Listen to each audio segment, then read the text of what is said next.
Il-Ministeru għall-Enerġija flimkien ma' disa sħab soċjali vara kampanja ta' informazzjoni sabiex in-negozji madwar Malta u Għawdex ikunu aktar effiċjenti meta jużaw l-enerġija. Din il-kampanja ta' informazzjoni bl-isem ta' Be Efficient, Save Energy qed issir fl-eqqel tal-kriżi tal-enerġija bla preċedent li ġiet ikkawżata mill-gwerra fl-Ukrajna. Din il-kampanja se tkun mifruxa fuq medda ta' xhur u laqdiet tan-negozji u l-professjonisti se jaqsmu mal-membri tagħhom suġġerimenti dwar kif jużaw l-enerġija b'mod aktar effiċjenti.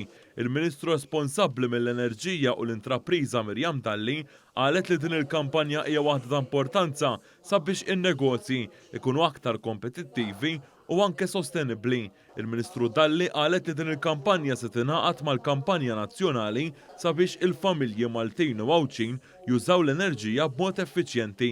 Il-Ministru Dalli qalet li matul dan iż-żmien ta' sfidi internazzjonali bla preċedent, il-Gvern għażel it-triq tal-istabilità kemm għall-familji kif ukoll għan-negozji. F'sentej il-Gvern se jkun investa biljun euro sabiex il-prezzijiet tal-enerġija tal-fuel u anke tal-qamħ jibqgħu wieħed stabbli.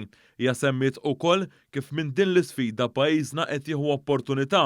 Il-Gvern qed jagħti aktar assistenza sabiex il-familji u n-negozji jinvestu fl-enerġija rinnovabbli li jwassal għas-sostenibilità u anke biex pajjiżna jilħaq in-newtralità klimatika.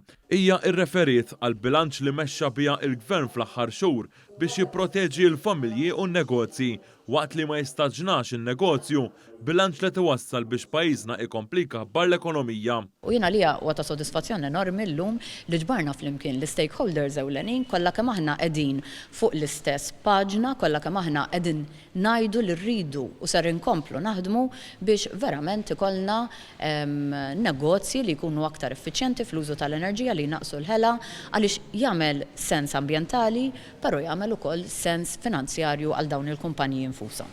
Is-sħab soċjali qablu ma' din l-inizjattiva u qalu li apparti l-istabilità fil-prezzijiet tal-enerġija hemm ukoll investiment f'enerġija ħadra u sostenibbli. Huwa żmien fejn irrealizzaw li l-ekonomija u l-ambjent jistgħu jimxu jitfit ħalli ntejbu l-kwalità tal-ħajja tagħna bħala pajjiż, bħala soċjetà u anki biex in-negozji tagħna ikunu minn ta' quddiem f'din it-tranzizzjoni. Aħna bħala Kamra tan Negozju għal Għawdex ħadimna fuq ħafna l-aspett tas-sostenibilità fuq l-iskemi li huma offruti mill-Gvern li għandhom anki inċentiv iktar qawwi fejn jidħlu n-negozji Għawċin, immissa huwa importanti li nagħmlu l-parti tagħna u anki nagħmlu użu tajjeb minn din il-kampanja biex inżidu l-għarfien u hekk in-negozji jiffrankaw imma wkoll jagħmlu użu tajjeb mill-enerġija. Is-sħab soċjali ikkummentaw ukoll li l-għajnuna tal-Gvern żammet l-ekonomija għaddejja u għenitha tibqa' b'saħħitha wara d-daqqa tal-pandemija.